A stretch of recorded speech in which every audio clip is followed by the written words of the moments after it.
بسم اللہ الرحمن الرحیم وبہ نستعین انہ خیر ناصر و معین وصلی اللہ علی محمد واہل بیتہ الطیبین الطاہرین۔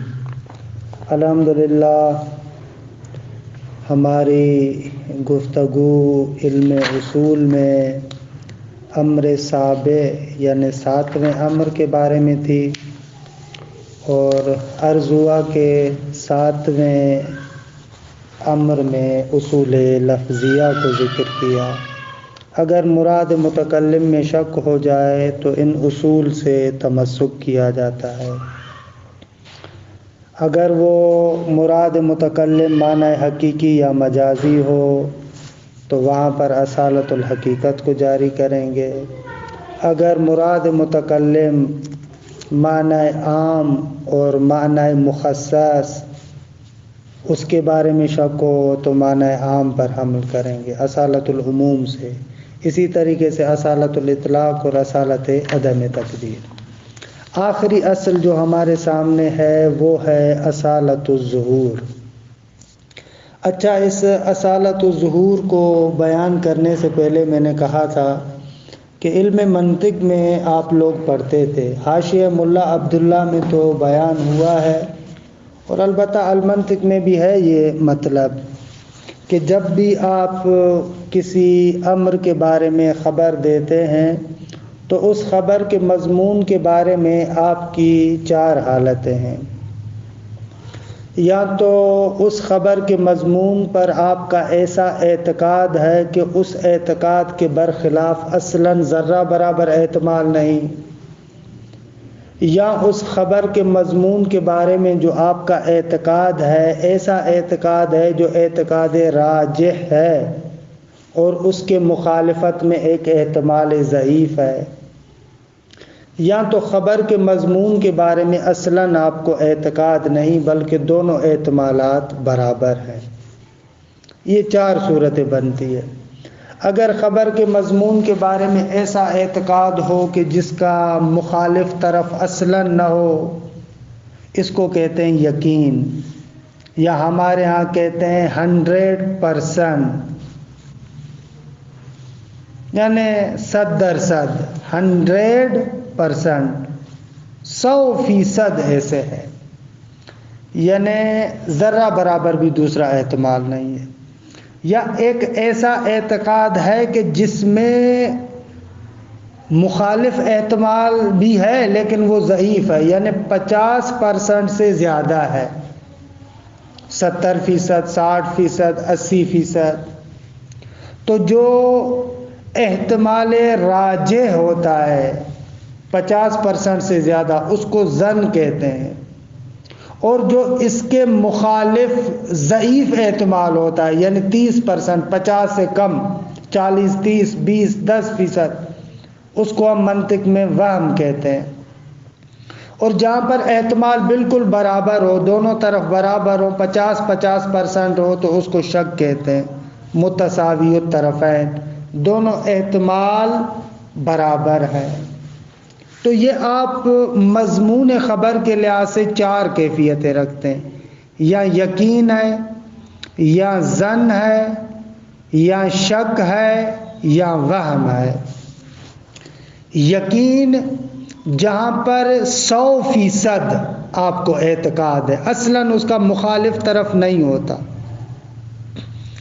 ظن جہاں پر 50% سے زیادہ احتمال ہوتا ہے لیکن 100% نہیں ہوتا، یعنی مخالف احتمال کا کہہ سکتے ہیں، مخالف احتمال کی گنجائش ہے۔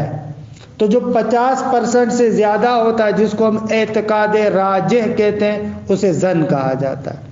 جو 50% سے کم ہے، کیونکہ جہاں پر بھی ظن ہوگا اس کا طرف مخالف 50% سے کم ہوگا، اس کو وہم کہیں گے، اور جہاں پر دونوں طرف برابر ہیں تو اس کو ہم شک کہتے ہیں۔ یہ 4 صورتیں آپ منطق میں پڑھتے ہیں۔ اچھا، اسی کی طرح یہ جو 4 کیفیتیں آپ کو خبر کے مضمون کے بارے میں ہیں، انہی چار کیفیتوں کی طرح کسی کلام کے ظہور کے بارے میں بھی کہا جا سکتا ہے۔ جو کلام سے سمجھ میں آ رہا ہے، جو معنی کلام سے سمجھ میں آ رہا ہے، اس میں بھی اسی طرح کی چار کیفیتیں ہیں۔ ایک مرتبہ جو آپ کلام سے سمجھتے ہیں وہ 100% ہے، یعنی 100% اس کلام سے یہی سمجھ میں آتا ہے، اس معنی کے علاوہ کسی اور معنی کا احتمال بھی نہیں ہے، اس کو کہا جاتا ہے نص۔ اگر کوئی کلام ایسا ہو کہ اس کے معنی سے اس کا معنی جو آپ سمجھ رہے ہیں وہ 100% وہی ہو، اس کے خلاف کا اصلاً احتمال نہ ہو، تو وہاں پر کہا جاتا ہے کہ یہ کلام اپنے معنی کے اندر نص ہے۔ پس نص جو کلام اپنے معنی میں ہوتا ہے وہ یقین کی طرح ہے، اس کے خلاف کا احتمال نہیں ہوتا۔ اچھا، ایک مرتبہ جو کلام سے آپ معنی سمجھتے ہیں وہ غالب معنی یہی ہے، لیکن اگرچہ ایک احتمال ضعیف یہ ہے کہ دوسرا معنی مراد ہو، جو غالب معنی آپ کو سمجھ میں آتا ہے اس کو کہا جاتا ہے ظہور۔ ظہور کا مقصد یہ ہے کہ کلام سے جو یہ ہم معنی سمجھ رہے ہیں یہ غالبی معنی ہے، اگرچہ خلاف کا احتمال ہے لیکن وہ خلاف کا احتمال ضعیف ہے۔ بس یہ جو کلام اپنے معنی کے اندر ظاہر ہوتا ہے یہ ہمارے مضمون خبر کے اعتبار سے ظن کی طرح ہوتا ہے، جیسے وہاں پر ظن میں خلاف کا احتمال ہوتا ہے، یہاں پر ظاہر میں بھی خلاف کا احتمال ہوتا ہے لیکن وہ احتمال ضعیف ہوتا ہے۔ غالب معنی جو کلام کا ہوتا ہے اس کو ہم کہتے ہیں ظاہر ہے۔ اچھا، اس ظاہر کے مقابلے میں جو ضعیف معنی ہوتا ہے اس معنی کے لیے کہتے ہیں تعویل۔ تعویل یعنی کیا؟ مشہور کے اعتبار سے لفظ کو خلاف ظاہر معنی پر حمل کرنا۔ لفظ کا ایک ظاہری معنی ہے اور ایک اس ظاہر معنی کے خلاف کا احتمال ہے۔ وہ جو خلاف والا احتمال ہے نا، اگر لفظ کو آپ اس معنی پر حمل کریں تو اس کو کہتے ہیں تعویل۔ پس تعویل وہم کی طرح ہے، اور اگر لفظ دو معنی کی نسبت بالکل مساوی ہو، شاید یہ مراد ہو شاید یہ مراد ہو، تو اس کو کہا جاتا ہے مجمل۔ درست ہے، مجمل شک کی طرح ہے، شاید یہ مراد ہو شاید یہ مراد ہو، 50% یہ ہے 50% وہ ہے، اس کو کہتے ہیں مجمل۔ بس ایک کلام اپنے معنی کے اعتبار سے چار صورتوں سے خالی نہیں، یا اپنے معنی کے اندر نص ہوگا، یا اپنے معنی کی نسبت سے ظاہر ہوگا، یا اپنے معنی کی نسبت سے مجمل ہوگا، یا اپنے معنی کی نسبت سے مؤول ہوگا، یعنی اس میں تعویل ہوئی ہے۔ ان چار صورتوں سے خالی نہیں۔ اگر لفظ اپنے معنی کے اندر نص ہو، کہتے ہیں یہ تو بالکل روشن ہے کہ درست ہے، آپ وہاں پر کلام سے تمسک کر سکتے ہیں۔ اگر لفظ اپنے معنی کے اندر ظاہر ہو لیکن خلاف کا احتمال بھی ہے، اگرچہ وہ احتمال ضعیف ہے، کہتے ہیں کہ عقلاء بھی ایسے کلام میں کلام کے ظہور سے تمسک کرتے ہیں، کہتے ہیں کہ یہاں پر کلام کے ظہور سے تمسک کیا جائے گا، ظاہر کلام کو لیا جائے گا۔ البتہ اگر لفظ مجمل ہو تو وہاں پر آپ کسی ایک احتمال کو بغیر دلیل کے نہیں لے سکتے، یا اگر تعویل ہے تو اس تعویل کے لیے بھی دلیل چاہیے۔ یہ ہو گیا ظہور، نص، تعویل اور اجمال۔ اچھا اگر ایک لفظ اپنے معنی کے اندر ظاہر ہے لیکن احتمال تو ہے کہ وہ جو غیر ظاہر معنی ہے شاید وہ مراد ہو، تو کہتے ہیں یہاں پر عقلا اصالت الظہور سے تمسک کرتے ہیں. یہ ہے اصالت الظہور. اصالت الظہور اذا کان اللفظ ظاہرا فی معنی خاص، کہتے ہیں کہ اگر لفظ کسی معنی خاص کے اندر ظاہر ہو دون ان یکون نصا فیہ، نہ ان کے لفظ اس معنی کے اندر نص ہو. اب ظاہراً اور نص کا مطلب سمجھ میں آ گیا جو میں نے خارج سے بیان کیا. ظاہر ہے یعنی خلاف کا احتمال ہے اگرچہ وہ احتمال ضعیف ہے. نص ہے یعنی اصلاً خلاف کا احتمال نہیں.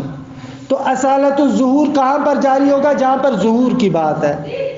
دون ان یکون نصا فیہ، نہ ان کے لفظ اس معنی کے اندر نص ہو. بحیث لا یحتمل معہ الخلاف، یہ بحیث نصن کے لیے وضاحت ہے. اس کو کہتے ہیں قید منفی. نص ہو یعنی کیا؟ یعنی اس طریقے سے ہو کہ اس میں خلاف کا احتمال ہی نہ ہو. بحیث سے گویا کہ نصن کی وضاحت کی جا رہی ہے. دون ان یکون نصا فیہ فالاصل الثابت عند العقلاء، تو اس وقت عقلاء کے نزدیک جو اصل اور قاعدہ ہے وہ کیا ہے؟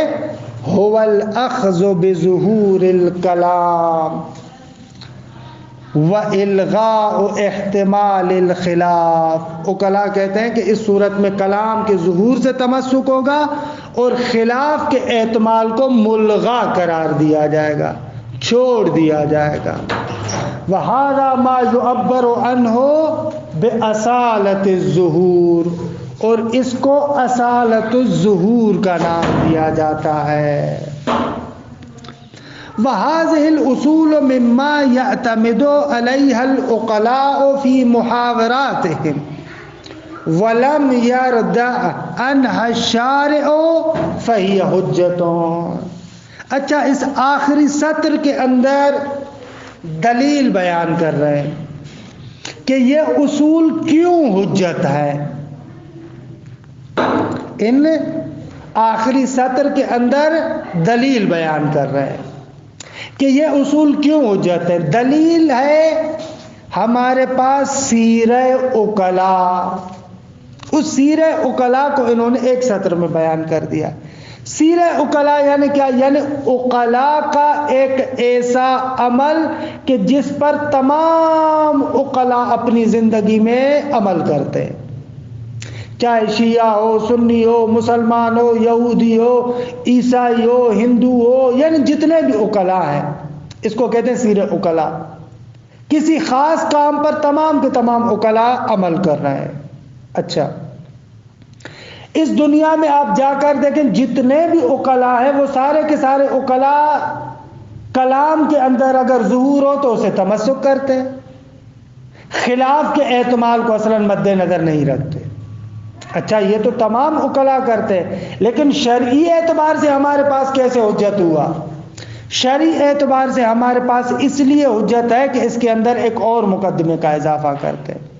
وہ مقدمہ یہ ہے، یہ عقلاء کی روش ہے جو تمام عقلاء کے مابین رائج ہے.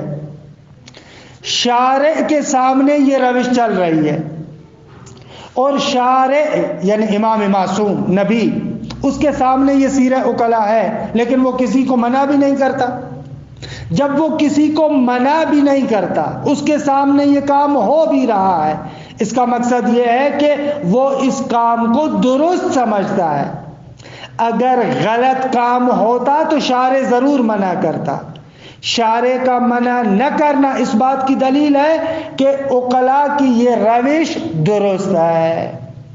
پس یہاں سے پتہ چلتا ہے کہ یہ جو عقلاء کی روش ہے کہ ان اصولوں پر عمل کرتے ہیں، ظواہر پر عمل کرتے ہیں، یہ شارع کے نزدیک مورد قبول ہے. یہ آخری سطر میں اس دلیل کی طرف اشارہ ہے.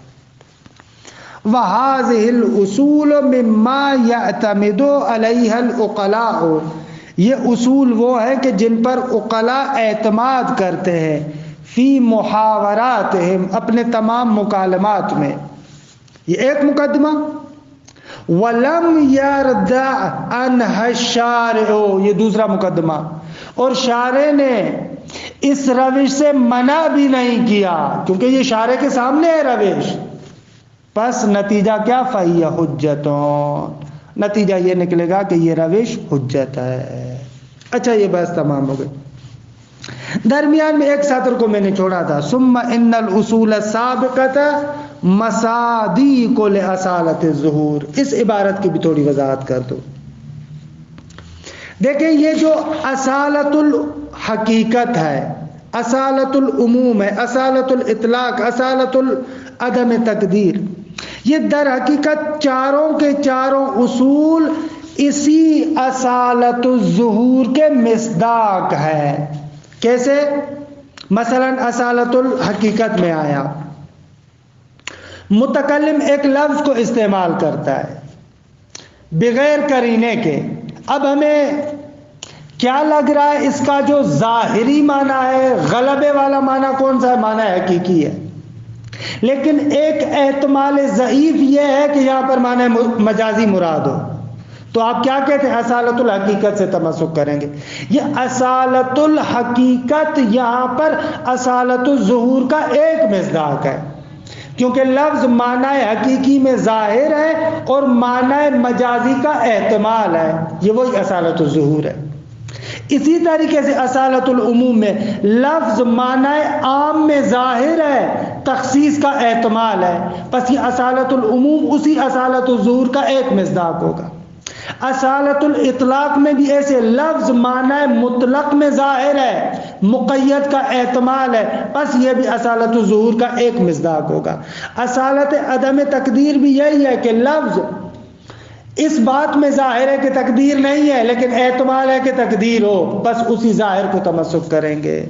تو آپ دیکھ رہے ہیں اصالت الحقیقت، اصالت العموم، اصالت الاطلاق، اصالت عدم تقدیر، سارے کے سارے اصالت الظہور کے مصادیق ہیں. اچھا الحمدللہ اس طریقے سے یہ اصول کی بحث جو اصول لفظیہ ہے وہ بحث تمام ہو گئی. آ جاتے ہیں امر ثامن میں، کہ امر ثامن کے اندر جو ہم مطالب بیان کر رہے ہیں وہ آپ منطق میں پڑھ چکے ہیں، لہذا یہاں پر بہت زیادہ تفصیل کی ضرورت نہیں ہے. چند نکات ہیں جن کو میں جلدی میں بیان کرتا ہوں تاکہ عبارت کو پڑھوں. امر ثامن میں اشتراک اور ترادف کو بیان کرتے ہیں. علم منطق میں آپ نے پڑھا ہے کہ اگر لفظ ایک ہو اور اس ایک لفظ کو متعدد معانی کے لیے وضع کیا جائے اس کو کہتے ہیں مشترک.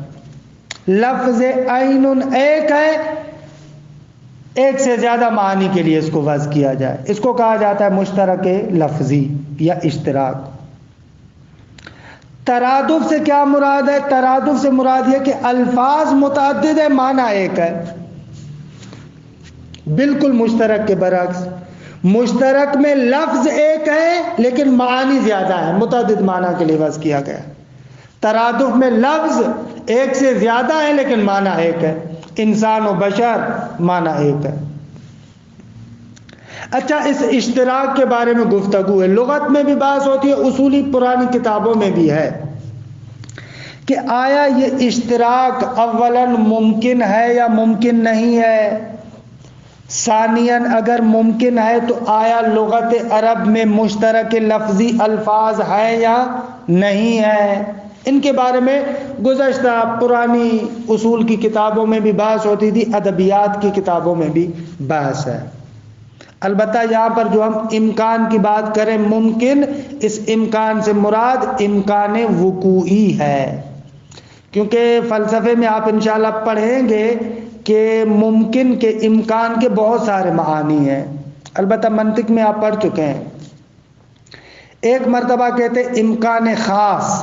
امکان خاص سے مراد یعنی جس کے لیے دونوں طرف ضروری نہ ہو، نہ وجود ضروری ہے نہ عدم ضروری ہے، اس کو کہتے ہیں امکان خاص. امکان عام بھی منطق میں آپ نے پڑھا تھا کہ جس میں فقط طرف مخالف کے بارے میں کہتے ہیں کہ طرف مخالف ضروری نہیں ہے، یہ منطق میں پڑھ چکے ہیں، اس بات کو نہیں دہراتا۔ ایک اور اصطلاح ہے امکان وقوعی کی۔ امکان وقوعی کا مقصد یہ ہے کہ اگر یہ چیز خارج میں واقع ہو تو محال لازم آئے، اگر یہ چیز خارج میں واقع ہو تو محال لازم نہ آئے۔ اگر ایسی چیز ہو کہ اگر وہ خارج میں موجود ہو جائے تو کوئی محال لازم نہ آئے، اس کو کہتے ہیں امکان وقوعی۔ اور اگر ایسی چیز ہو کہ اگر وہ خارج میں موجود ہو جائے تو اس سے محال لازم آئے، اس کو کہتے ہیں امتناع وقوعی۔ مثال دیتا ہوں، عدالت۔ ہم کہتے ہیں کہ قیامت کے دن آیا خداوند متعال کوئی ظالم جابر جیسے صدام ہے، اس کو جنت میں بھیج دے گا یا نہیں؟ بھیج سکتا ہے یا نہیں؟ ہم کہتے ہیں کہ یہ امکان وقوعی نہیں رکھتا، کیونکہ اگر صدام کو قیامت کے دن خدا جنت میں بھیج دے تو ایک محال لازم آئے گا۔ کون سا محال لازم آئے گا؟ محال لازم یہ آئے گا کہ نعوذ باللہ خدا عادل نہ ہو۔ اس لیے ہم کہتے ہیں یہ امتناع وقوعی رکھتا ہے، درست ہے۔ پس صدام جنت میں نہیں جا سکتا، امکان وقوعی نہیں ہے، اگرچہ امکان عقلی ہے۔ امکان عقلی کر سکتا ہے یا نہیں کر سکتا؟ کر سکتا ہے، لیکن اگر کرے گا تو اس سے محال لازم آئے گا، درست ہے۔ یہاں پر بھی جو امکان کی بات کر رہے اشتراک میں امکان وقوعی ہے۔ اگر واقع ہو جائے لغت میں تو کوئی محال لازم آتا ہے یا نہیں؟ بعض لوگ کہتے ہیں کہ ممتنع ہے، محال لازم آئے گا۔ کیوں؟ اس لیے کہ بھئی مشترک میں لفظ کے ایک سے زیادہ معنی ہوتے ہیں۔ اگر کسی لغت کے اندر مشترک لفظی ہوگا تو یہ حکمت وضع کے برخلاف ہے، بات مجمل ہو جائے گی، پتہ نہیں چلے گا کہ اس لفظ سے کس معنی کا ارادہ کیا گیا ہے۔ یہ حکمت وضع کے خلاف ہے۔ جب حکمت وضع کے خلاف ہے تو اشتراک امکان وقوعی نہیں رکھتا۔ لیکن اس کے جواب میں کہا جاتا ہے کہ نہ، کوئی محال لازم نہیں آتا۔ اگر ایک لفظ کا ایک سے زیادہ مطلب ہے، ایک لفظ کی ایک سے زیادہ معانی ہے، اجمال کیوں لازم آئے گا؟ ہم کہتے ہیں مشترک لفظی ہے، لیکن مشترک لفظی کو استعمال کرنے کے لیے قرینے کو استعمال کرو۔ قرینے کے ساتھ اگر مشترک کو استعمال کیا جائے تو کیوں لفظ مجمل ہوگا؟ اصلاً مجمل نہیں ہوگا، لہذا امکان وقوعی رکھتا ہے۔ اچھا، امکان وقوعی تو رکھتا ہے، لیکن کلام عرب میں واقع ہوا ہے یا واقع نہیں ہوا؟ تو بعض حضرات کہتے ہیں کہ کلام عرب میں یہ واقع بھی ہوا ہے، بعض حضرات اس کا انکار کرتے ہیں۔ اچھا، عبارت کی طرف آتا ہوں، مطلب کوئی خاص نہیں ہے، لہذا عبارت کی طرف چلتے ہیں۔ الامر الثامن الاشتراک والترادف، کہتے ہیں 8واں امر اشتراک اور ترادف کے بیان میں۔ الاشتراک عبارت عن کون اللفظ الواحد موضوعا لمعنیین او اکثر بالوضع التعیینی او التعینی۔ اشتراک نام ہے اس بات کا کہ ایک لفظ ہو کہ جس کو وضع کیا گیا ہو دو معنوں کے لیے یا دو سے زیادہ معنوں کے لیے وضع کیا گیا ہو، چاہے وضع تعیینی کے ذریعے سے یا وضع تعینی کے ذریعے سے۔ وضع تعینی میں ایک خاص واضح آ کر معنی کے لیے وضع کرتا ہے، وضع تعینی میں کثرت استعمال کی وجہ سے وضع ہو جاتی ہے۔ وَيُقَابِلُهُ التَّرَادُفُ، اس کے مقابل میں ترادف ہے۔ وَهُوَ وَضْعُ اللَّفْظَيْنِ أَوِ الْأَكْثَرِ لِمَعْنًى وَاحِدٍ كَذَلِكَ، اس کے مقابلے میں ترادف ہے، یعنی دو لفظوں کو یا دو سے زیادہ لفظوں کو ایک ہی معنی کے لیے وضع کیا جائے، کذالک یعنی بالوضع التعیینی او التعینی، چاہے وضع تعیینی کے ذریعے سے ہو یا وضع تعینی کے ذریعے سے ہو، فرق نہیں پڑتا۔ واختلفوا فی امکان الاشتراک اولا ووقوعہ بعد تسلیم امکانہ ثانیا. کہتے ہیں کہ علماء نے اختلاف کیا ہے پہلی مرتبہ پہلے مرحلے میں اشتراک کے امکان میں کہ آیا مشترک ممکن ہے یا نہیں، کہ ممکن وقوعی مراد ہے. ووقوعہ بعد تسلیم امکان ثانیا، دوسری مرتبہ اختلاف یہ ہے کہ اگر ہم امکان وقوعی کو تسلیم کر لیں تو آیا یہ کلام عرب میں واقع بھی ہوا ہے یا نہیں واقع ہوا. فذهب الاکثر، عرب کی مثال اس لیے دے رہا ہوں کہ ہم زیادہ تر وہاں پر ناظر ہیں وگرنہ بحث عمومی ہے. فذهب الاکثر الى الامکان، اکثر علماء کہتے ہیں کہ اشتراک ممکن ہے. کیوں؟ لأن ادل دلیل علیہ هو وقوعہ، کسی شے کے امکان پر سب سے بڑی دلیل یہ ہے کہ وہ شے واقع ہوئی ہو. بھائی آپ کہتے ہیں ممکن ہے یا نہیں ہے، ہم کہتے ہیں لغت عرب میں دیکھو، اپنی لغتوں میں دیکھو کتنے آپ کو مشترک لفظی ملتے ہیں. کسی چیز کے امکان پر سب سے بڑی دلیل اس کا واقع ہونا ہے، اس کا ہونا ہے. فلفظۃ العین تستعمل فی الباقیہ والجاریہ وفی الذہب والفضہ. لفظ عین کو دیکھیں، رونے والی آنکھ کے لیے بھی ہے، بہنے والے چشمے کے لیے بھی ہے، سونے کے لیے بھی ہے، چاندی کے لیے بھی ہے. ان تمام معنوں کے لیے وضع ہوا ہے، استعمال ہوتا ہے. کیسے آپ کہتے ہیں کہ امکان ہے یا نہیں؟ اصلاً واقع ہوا ہے. یہاں پر وہی ہے جو ہمارے ہاں ایک لطیفہ بھی سناتے ہیں. کسی بلوچ نے آ کر کسی مولانا سے پوچھا کہ پھوپھی سے شادی ہو سکتی ہے؟ تو اس نے کہا کہ نہ نہیں ہو سکتی. تو وہ کہہ رہا کہ نہ، کیسے کہہ رہے ہیں کہ نہیں ہو سکتی؟ مولانا کہہ رہا ہے کہ نہ بابا شریعت ہے، نہیں ہو سکتی. اس نے کہا کہ نہ ہو سکتی. کہا کہ نہیں ہو سکتی. کہا کیسے کہہ رہے ہو کہ نہیں ہو سکتی؟ ہم نے شادی کی اور شادی ہو گئی. تو یہ بھی وہی بات ہے کہ جو بندہ آ کر کہہ رہا ہے کہ اشتراک ناممکن ہے تو ہم اسے کہہ رہے ہیں کہ بھائی تو کیسے کہہ رہا ہے کہ اشتراک ناممکن ہے؟ پھر لغت عرب میں دیکھو یہ لفظ عین ہے، تمہارے سامنے اشتراک واقع ہوا ہے. ومرد الاشتراک الى اختلاف القبائل العربیہ القاطنۃ فی اطراف الجزیرہ. یہاں سے عبارت کو چھوڑتے ہیں، انشاءاللہ یہ ایک دو مطلب ہیں کہ جن کو کل بیان کریں گے. وصلی اللہ علی محمد و اہل بیتہ الطیبین الطاہرین.